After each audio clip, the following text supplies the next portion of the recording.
Let's everybody stand and we'll start service.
thankful to be here this morning. I'm glad to be in Jacksonville and at Feastmeeting. It's a real blessing to be here, and I want to first say thank you to the Jacksonville crowd for having us.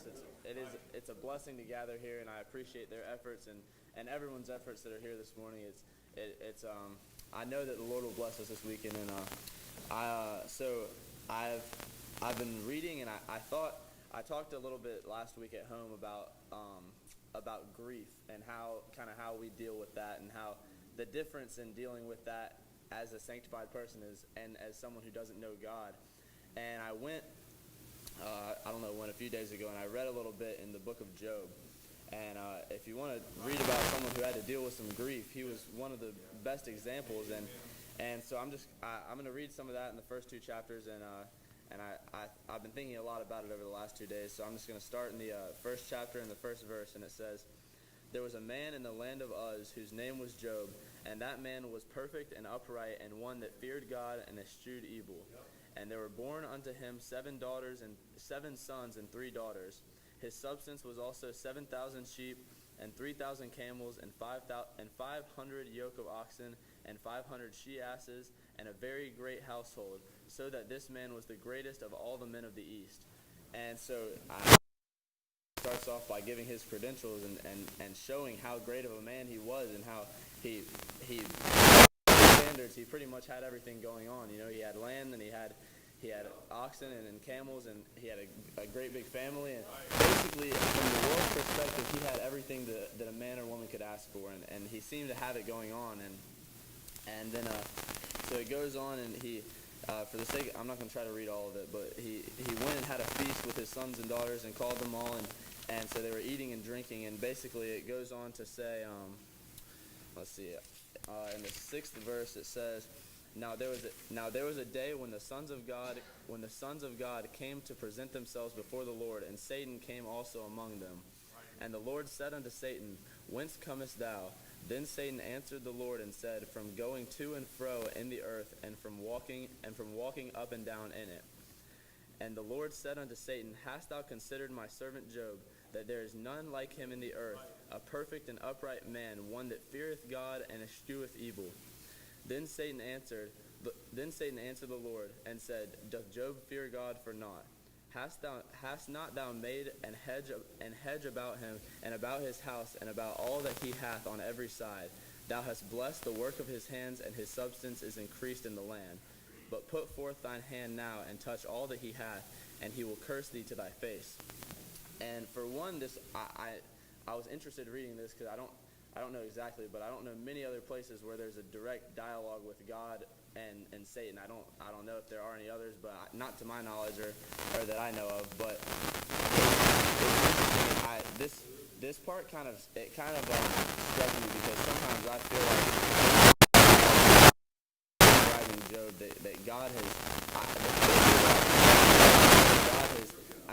has put up a hedge about me, and as compared to a lot of people, I haven't had to deal with much in my life, and I've had it pretty easy, I would say, and that's not, I'm thankful for that. That's not something I want to, I thank God for it. But that being said, sometimes I do feel like that God has protected me well, and that He's done a lot for me. And so as I go on, I began to think, and it kind of encouraged me to put more of my trust in God. And so going on down, it says, "And the Lord said unto Satan, Behold, all that he hath is power.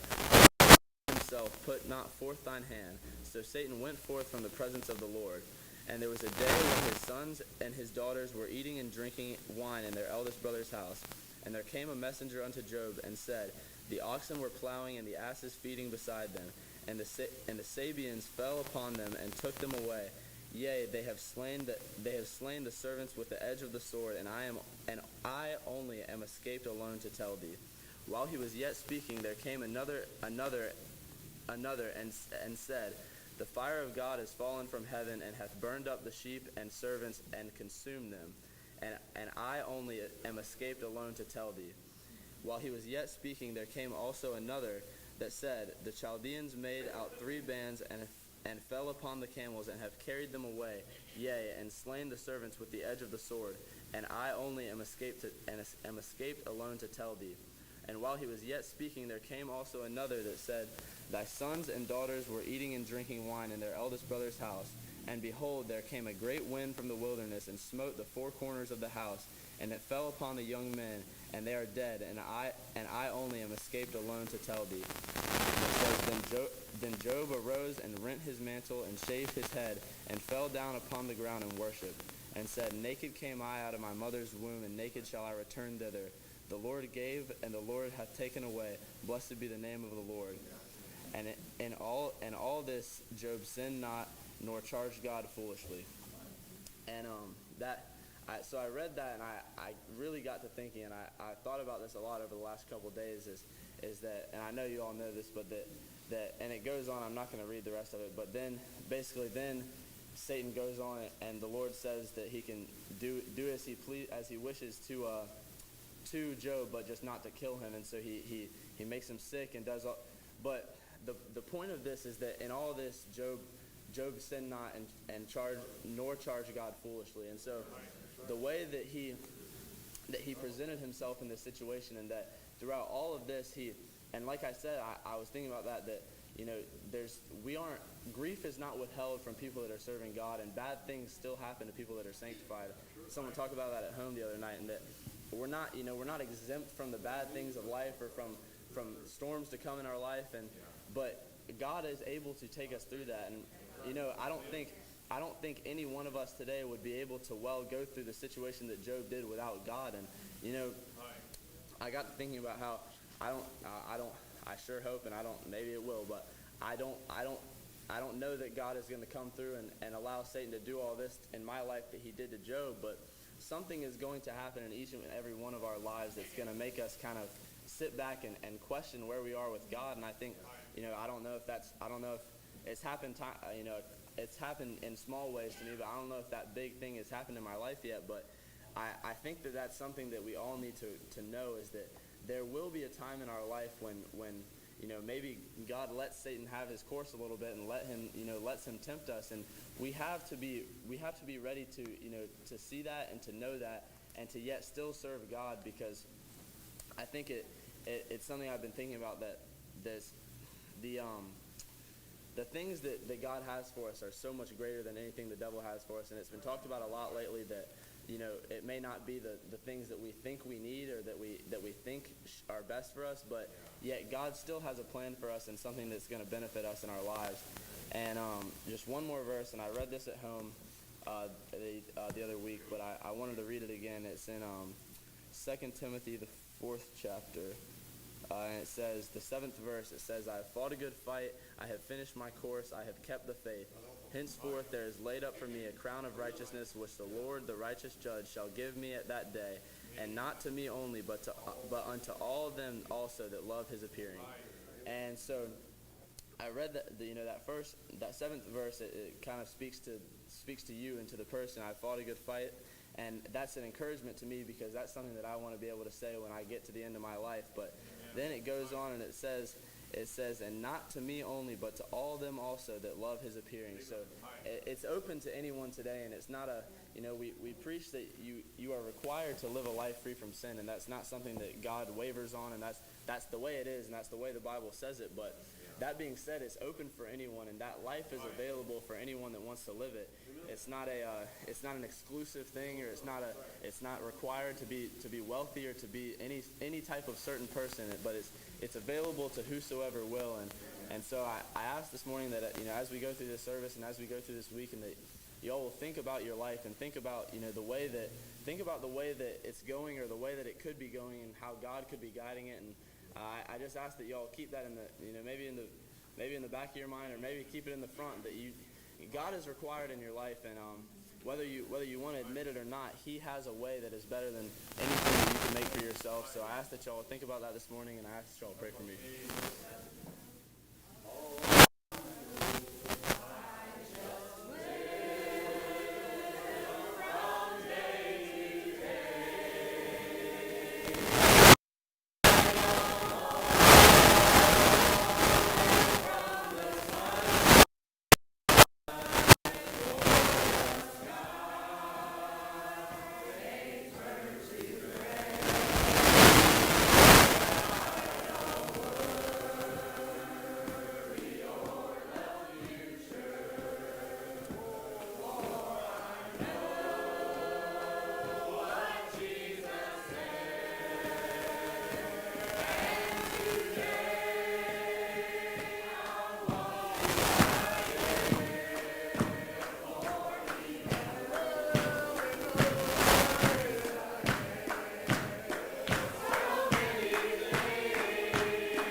said, I'm converted and sanctified, and I'm glad to be at Jacksonville Feastmeeting. It's the first one I've ever been to, and it's off to a great start. And I hope it continues to be like this. But I've already talked about this a little in Greensboro, so I do apologize to those who've heard it already. But about how just consistent God has been throughout my entire life. I got sanctified when I was in 8th grade, and now I'm graduating, and He's taken me through everything I've gone through, and it's really just comforting to see. If I were to look back when I got sanctified, I looked different, I talked to different people throughout my day, I had a different routine. Everything about me nearly was different. And now I've grown up a little bit. It's been 5 years, and God is the exact same. And He's going to be the exact same no matter how long I live. And it's not me that's brought me through it. It's God. And I've just put every decision I have to make in His hands. He's taken me through. And I'm at a point in my life where I could do a lot of things, and I could go against God or with God. There's a lot of pathways I could take. I could take one against God. I could move away from my family, away from the church, away from everything I know, start a new life.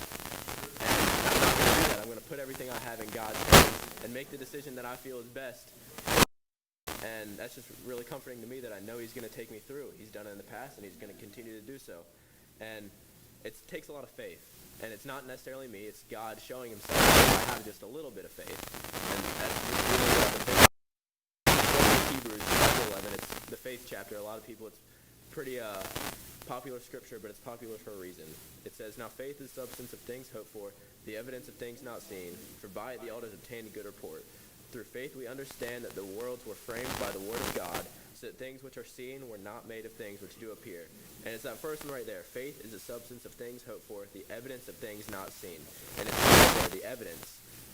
My faith is the evidence that God is real. I get asked, not all the time, but as I walk throughout life, people know I'm a Christian, and they ask, how do you know it's real? And my faith is the evidence. It's all I need. I know that God is real because of what He's done in my life.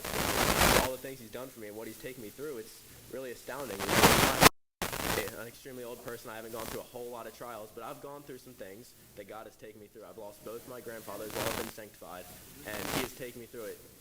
And I don't know more in Hebrews a little bit earlier.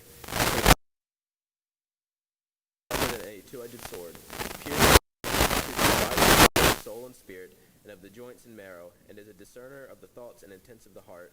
And continuing a little farther, it says, "Let us therefore come boldly unto the throne of grace, that we may obtain mercy and find grace to help in time of need." And we have to come boldly to that throne of grace. It's not always easy coming up to the altar. I know for me personally, I've always been a shy person. It was not easy for me to go to that altar, and it's everyone around you, everyone's looking at you, being the center of attention. It was not easy. But you have to go boldly to the throne of grace. And it says to obtain mercy and to find grace to help in the time of need. He'll help you in that time of need 100%. I will tell you my personal testimony. He will help you in the time of need, no matter what's going on in your life, no matter what your trials are. I've heard it said pretty commonly that it doesn't matter what you are going through, God can take you through. Everyone up here has different trials, different temptations. I can't relate to everyone. Not everyone's going to be able to relate to me. But God's going to be able to take you through no matter what it is. And that's really what I'm trying to tell you tonight, that God will take you through no matter what you are going through, no matter what the devil is putting you through. The answer is God, no matter what. And that is really all that I had to say. The meeting is open. I ask that everyone get out and talk as you feel.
and sanctified. And I'm thankful that the Lord gave us safe travels down here last night. It's not the closest feast meeting, but I'm definitely glad that I'm down here. It's good to be here, and the Lord's been working with me lately. I've had a thought on my mind. I talked to a brother a few months ago, and he said something that's just been going over and over in my head, and I've been reading about it, and the thought is that my goal and my purpose on this earth here is not to go to heaven. When I make my purpose here to go to heaven, that takes away from my faith and my ministry to serve others and to go out and minister. And in John chapter 4, verse 34, it says, Jesus saith unto them, my meat is to do the will of him that sent me, and to finish his work. My goal, like my purpose for why God put me down here is not just to go to heaven. It's to minister and give his word to others. That's my goal. And going on in verse 35, it says, say not ye, there are yet 4 months, and then cometh harvest. Behold, I say unto you, lift up your eyes and look on the fields, for they are white already to harvest. And he that reapeth receiveth wages, and gathereth fruit unto life eternal, that both he that soweth and he that reapeth may rejoice together. And I talked about this a little bit on Wednesday night. I use an analogy. I guess it's kind of silly, but if you're a farmer and you have harvest, they're not just going to harvest themselves if they sit there. When we're stagnant in our faith and we don't go minister, there's no opportunity for us to share there, because people aren't going to just learn about the gospel themselves. Some people may, but a majority of people won't throughout their lives, and that's why it's our goal. And that's one thing the Lord's been working on me with too, that my ministry is no longer just to live my life in a way that people can see I'm a Christian, but to go out and actively share, because it can lead a lot more people to the gospel by going out and telling them. And I talked about it in Columbia a few weeks ago. I had an experience living in the dorm this past year. I had day in and day out an experience to share my testimony. I didn't have to tell them every day about what I believed and how I was a Christian. They could see it in my life, but I don't get that experience every day. It's different. I may just have short 5-minute encounters with people, and they may be able to see that I'm a Christian. They may be able to see that I'm different from the way that I talk to them and the way that I interact, but that doesn't mean their brain's going to automatically jump to the thought that I'm a Christian. So that's why it's so important that I go out and actively share. And in Ezekiel chapter 33, it talks about the watchman. In verse 1 it says, again the word of the Lord came unto me, saying, Son of man, speak to the children of thy people, and say unto them, when I bring the sword upon a land, if the people of the land take a man of their coast and set him for their watchman, if when he seeth the sword come upon the land, he blow the trumpet and warn the people, then whosoever heareth the sound of the trumpet and taketh not warning, if the sword come and take him away, his blood shall be upon his own head. So if we go out and we tell people that there's a better way than to live in sin, and they don't listen, then that's on them. That's their fault. That's their free will. They choose to not believe. But going on, it says, he heard the sound of the trumpet, took not warning, his blood shall be upon him. But he that taketh warning shall deliver his soul. But if the watchman see the sword come, and blow not the trumpet, and the people be not warned, if the sword come and take any person from among them, he is taken away in his iniquity, but his blood will I require the watchman's hand. So thou, O son of man, I have set thee a watchman unto the house of Israel. Therefore thou shalt hear the word at my mouth, and warn them from me. And we have the gospel. It's ready and available to us, and it's just, we're waiting. It's our goal to go out and share it. It's just waiting to be shared. And if we don't warn people, they still go to hell because they're living in sin. But their blood is on our hands. That's our fault for not sharing to them. And that's kind of a scary thought to me, that if I don't share the gospel with someone and they go to hell, that's my fault because I wasn't there to tell them. And that's just what the Lord's been working with me lately. But I ask that you pray for me when you pray.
I'm free. I've really enjoyed the service. I really appreciate the Jacksonville crowd hosting. I've so enjoyed everything everybody has had to say. The Lord has worked with me this week, and I'm thankful for that. I've been thinking about the song all week, I love to think of Jesus. And it says, oh, I love to think of Jesus as he journeyed to and fro o'er the barren hills of Judah in the ages long ago, how he healed the wayside beggar, and how he made the leper whole, and how he lit the burning altar on the sin-deluded soul. And I think about the verse in Isaiah a lot. I read it this week in 58:12. It says, and they that shall be of thee shall build the old waste places. Thou shalt raise up the foundations of many generations, and thou shalt be called the repairer of the breach, the restorer of paths to dwell in. That Jesus, his whole purpose here was to heal the wayside beggar and to make the leper whole and to repair the breach and restore the paths to dwell in. And I'm thankful that he does that for me. And in the 10th verse of John, it says, the thief cometh not but for to steal and to kill and to destroy. I am come that they might have life, and that they might have it more abundantly. And I feel like Satan has been telling me a lot of things recently, and I'm not going to repeat any of those things because those aren't important, but sometimes life doesn't feel abundant. But I thought of that verse last week, and I prayed that God would show me the abundance of life through the gospel. And Jesus answers prayers, and the Lord provides, and I am come that they might have life, and that they might have it more abundantly. So Jesus came to heal the wayside beggar, to make the leper whole, and I'm thankful to serve the repairer of the breach. I read the verse in the 9th chapter of John today, or a while ago, and starting in the 9th chapter, it says, and as Jesus passed by, he saw a man which was blind from his birth, and his disciples asked him, saying, Master, who did sin, this man or his parents, that he was born blind? Jesus answered, Neither hath this man sinned, nor his parents, but that the works of God should be made manifest in him. I must work the works of him that sent me, while it is day. The night cometh when no man can work. As long as I am in the world, I am the light of the world. When he had thus spoken, he spat on the ground and made clay of the spittle. And he anointed the eyes of the blind man with the clay. And he said unto him, Go wash in the pool of Siloam, which is by interpretation sent. He went his way therefore, and washed, and came seeing. And the neighbors therefore, and they which before him had seen him, that he was blind, said, Is this not he that sat and begged? But Jesus heals the wayside beggar. And so, Jesus lifted up this blind man, and the Pharisees come, and he did it on the Sabbath day, and they asked all these questions, and they brought his parents, and they said, is this your son that was born blind? And they said, yes, he is, but you can ask him, And they asked, who was Jesus? And they had all these questions. Then again called they the man that was blind, and said unto him, Give God the praise. We know that this man is a sinner. He answered and said, Whether he be a sinner or no, I know not. One thing I know, that whereas I was blind, now I see. And we sing the song, I Know Who Holds Tomorrow, and there's so many things about tomorrow that I don't seem to understand. I don't understand the complexities of the scripture. I can't explain all of it to you. But one thing I know, that whereas I was blind, now I see. Whereas there was a breach in my life, God repaired it. He's the repairer of the breach, the restorer of paths to dwell in. And Satan will tell you that there's breaches in your life, but God is the repairer of the breach, the one breach. And I looked up the definition of that word a while back, and it's sort of like a tear in a wall or a garment made by violence. But the violence of sin makes a breach in your life, but God will heal a wayside beggar and will make the leper whole and will take the blind man and lift him up, that whereas I was blind, now I see. And so I just want to proclaim victory this morning, that no matter what Satan will tell me, what Brother Gray was talking about, that the Lord will provide, and what Adam was saying, that no matter what you go through, our circumstances are very diverse and very different, but we serve a God who is the repairer of the breach, the restorer of paths to dwell in. And I'm just thankful to be sanctified. I'm thankful to be once blind, but now I see. And y'all just keep me in your prayers.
what's been on my mind. I've been reading some in Matthew, and I'm going to start in chapter 5. And seeing the multitudes, he went up into a mountain, and when he was set, his disciples came up unto him. And he opened his mouth and taught them, saying, Blessed are the poor in spirit, for theirs is the kingdom of heaven. Blessed are they that mourn, for they shall be comforted. Blessed are the meek, for they shall inherit the earth. Blessed are they which do hunger and thirst after righteousness, for they shall be filled. Blessed are the merciful, for they shall obtain mercy. Blessed are the pure in heart, for they shall see God. Blessed are the peacemakers, for they shall be called the children of God. And this, blessed are they which are persecuted for righteousness' sake, for theirs is the kingdom of heaven. And we've talked about, like when you're in all these situations when you don't have people that are, the best influence on you. But, here again, blessed are you when men shall revile you and persecute you, and shall say all manner of evil against you falsely. Rejoice and be exceedingly glad, for great is your reward in heaven. For so persecuted they are the prophets which were before you.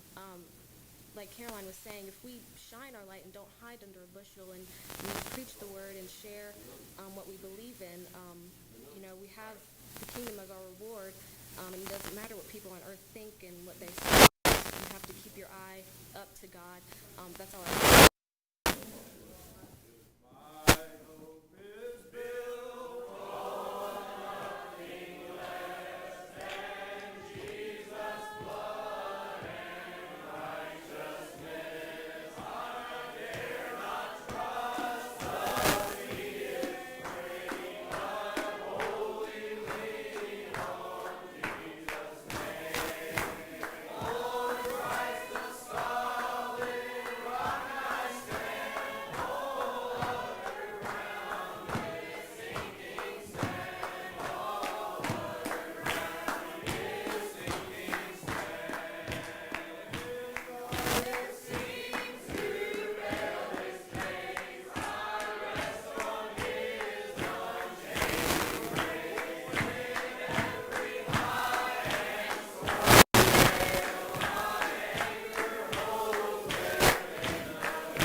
To say that I'm converted and sanctified, and this is my first time at Jacksonville too, but so far I've really enjoyed everything that's been said, and I'm thankful to y'all for hosting us.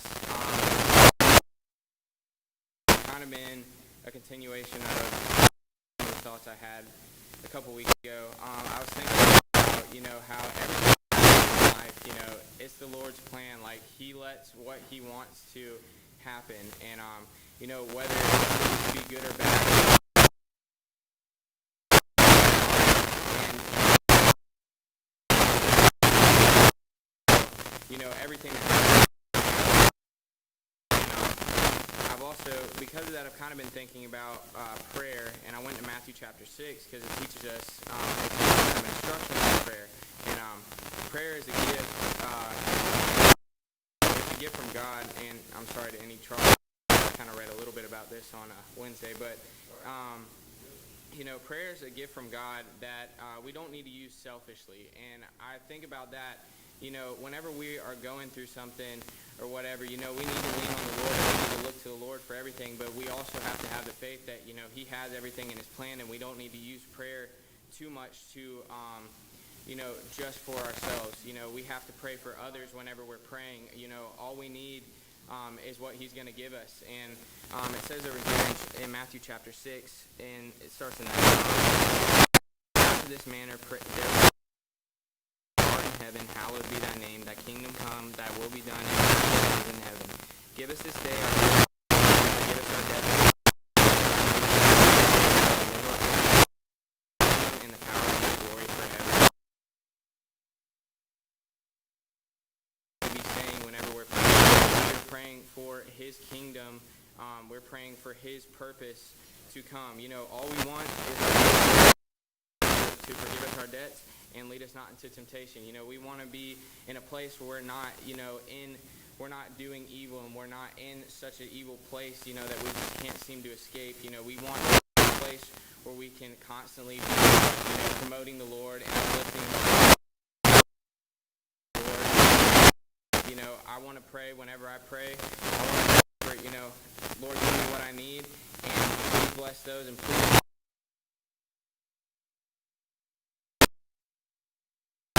pray.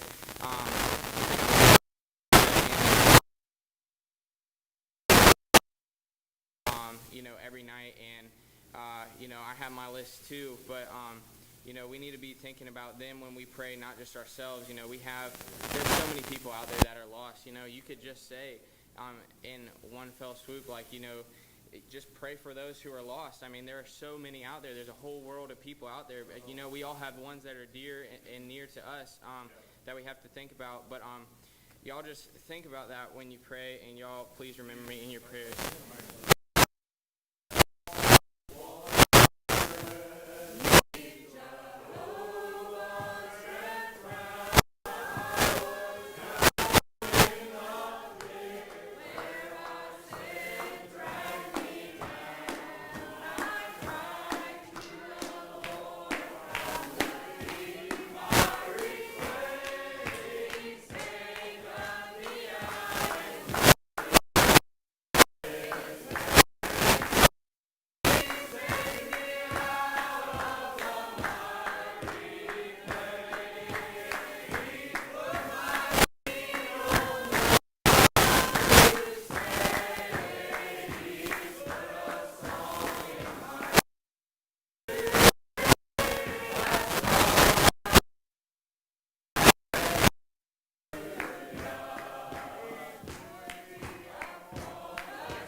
in chapter 12, it says, "We also are compassed about with so a great burden. Let us lay aside everything so easily beset us, and let us run with the patience the race that is set before us, looking unto Jesus, the author and the finisher of our faith, who for the joy that was set before him endured the cross, despising the shame, and is set down at the right hand of the throne of God." And I've just been thinking about how there's so many things that take us away from God, and they can make us unhappy, and you just have to look at God because He is our foundation. And in Psalms chapter 102, in verse 25, it says, "Of old haste thou laid the foundation of the earth, and the heavens they shall perish, but thou shalt endure. Yea, all of them are waxed like old garment, as a vesture shall change them. But thou art the same, and thy years shall have no end. And the children of thy servants shall continue, and their seed shall be established before thee." And it just talks about how God is unchanging, and if you're unsteady, you just look to Him. Let me pray.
this morning. I'm glad to say that I'm converted and sanctified. And I'm glad that he gives me sufficient power, grace, strength for the day. That verse we just sang, in every condition, in sickness and health, in poverty's veil or abounding in wealth, whether we're here or there, at home or abroad, on the land or the sea, as thy days may demand. It's not going to be the same for all of us. We don't need all the same amount of strength, but as thy days may demand, shall thy strength ever be. And I'm glad he gives that to me. I enjoyed the meeting this morning. I've had a lot of different thoughts as everybody has been talking, but the sister did ask me to get out here and close, so if you've got a testimony and you haven't given it yet, get that ready. But I'm just going to read some of the things that have been on my mind. In Sunday school at home, I teach I guess they're young folks now. I started teaching them when they were kids, but they've gotten older, as we all have. And so we've been memorizing scripture about what God wants us to do and what he wants for us in our life.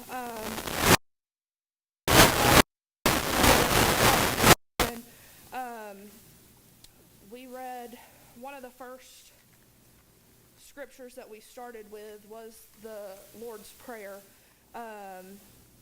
because that's how he wants us to pray, like Levi was talking about.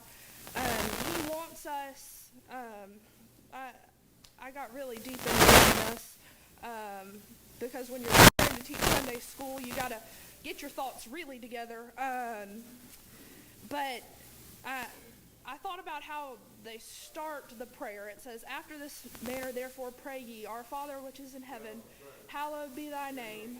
We give him the glory first. And then, thy kingdom come, thy will be done, in earth as it is in heaven. And after they memorize the verses, I get them to try to quote it to some of the folks at home. And Noah came out and he said, on earth as it is in heaven. And my dad was real quick to stop him and say, not on earth. That's not what it's talking about, but it's in earth. We are earth. We want his will to be done in us. And that's the thought that I've been having. I want his will to be done in my life. I want no wills or ways of my own, dear Lord, but thine be done. No matter what it takes me to or what it takes me from, it takes that kind of determination. It can't be 50-50. This thought has been going on for probably a couple of years now. But when we get sanctified, we make a decision to serve God. And once you make a decision, it doesn't, you don't just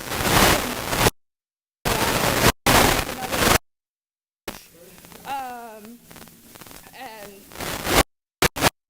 I make up my mind, I'm pretty much stuck to it. And I want to be that way about serving God. Once I make up my mind, I want to be so sure about it and so set on it that nothing anybody says can turn me aside, can make me change my mind. That's how certain I want to be about serving God, because it's the most serious thing in this life.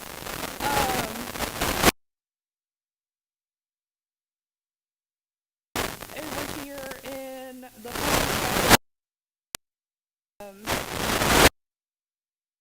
start. I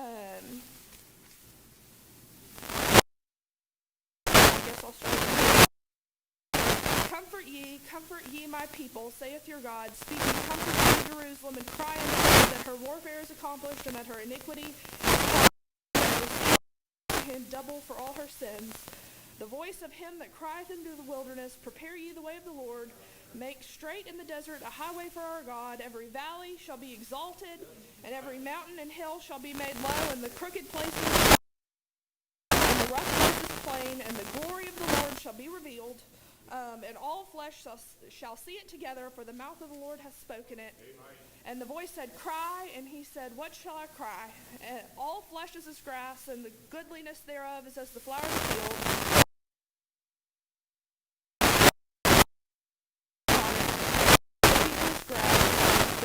withereth, the flower fadeth, but the word of our God shall stand forever. Our life here on earth is short. It's inconsequential, really, in the grand scheme of things. There have been thousands of people after us, our 80-some years here that promised that our short little bit of time here is not the grand scheme of things. But if we make up our mind to serve God, dying that bringeth good, be up in the high mountains of Jerusalem, lift up the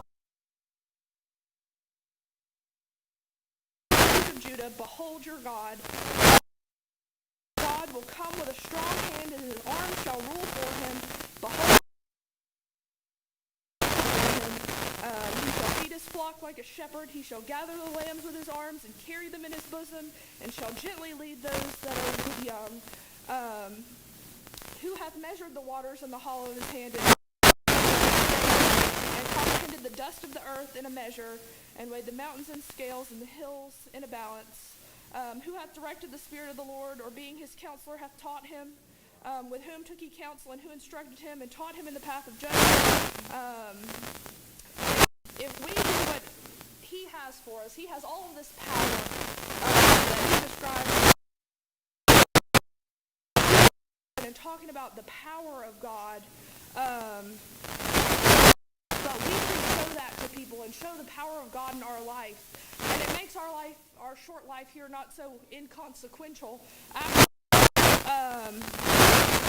says, have ye not known, have ye not heard, hath it not been told to you from the beginning, have ye not understood from the foundations of the earth? It is he that sitteth upon the circle of the earth, and the inhabitants thereof are as grasshoppers, that stretcheth out the heavens as a curtain, that bringeth the princes to nothing, of the earth vanity. I'm going to skip down. To whom then will ye liken me, or shall I equal? Eyes on high, bringeth out the coast by the grace of his might, strong in power, not one faileth. Lift up my eyes on high. I want to look at his power. That's what's important. That's what he wants me to do. And put all my hope in him. Then Jesus, his righteousness. It's not any good that I could do. It's not in my power or my strength or my might. It's all of him. It's all his power and his glory. Because he is strong in power and he has greatness of might. But this morning I want to glorify him and give him all the glory and all the power, because he is the one that restores the breach. And he is the one that takes care of us when we go through things in life, whether it's peer pressure at school or all the things that come with growing up, and if you trust in him when you're growing up and learning about what life is. I'm certainly not old, but I have been through some things with the Lord. This year I have been sanctified for half my life, and I'm thankful for that.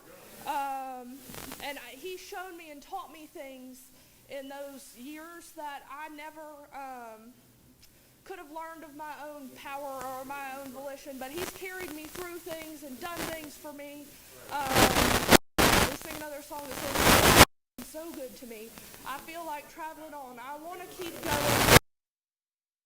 What he would have me to do. I want you to do what he would have you to do. And then we can all go together, and we can all build each other up and encourage each other on the way.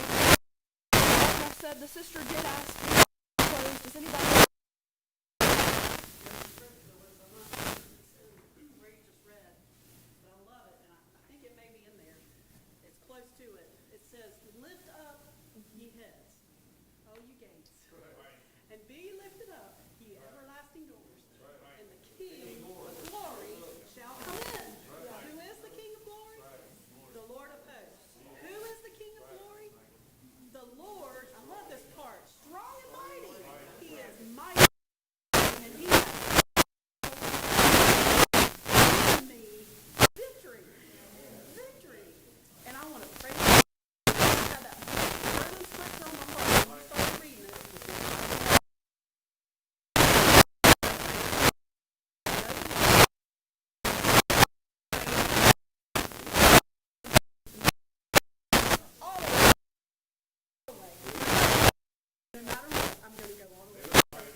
stand and sing a song of invitation. If you want to pray, we have time this morning. Once my soul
at 7 o'clock and again at 11 in the morning, and there's food in the back.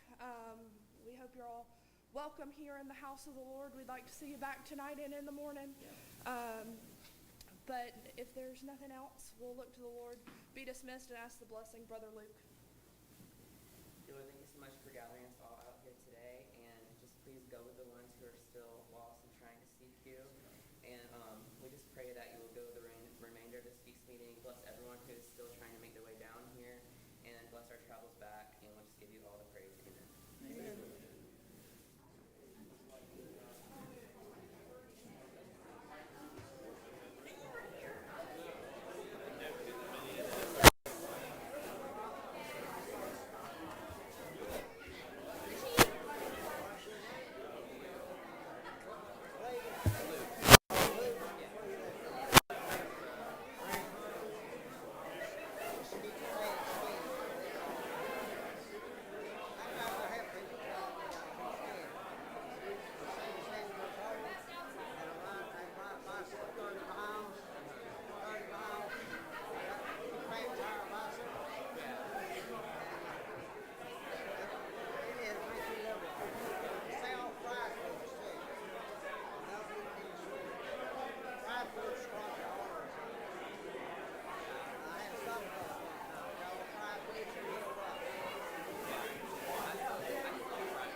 God didn't intend for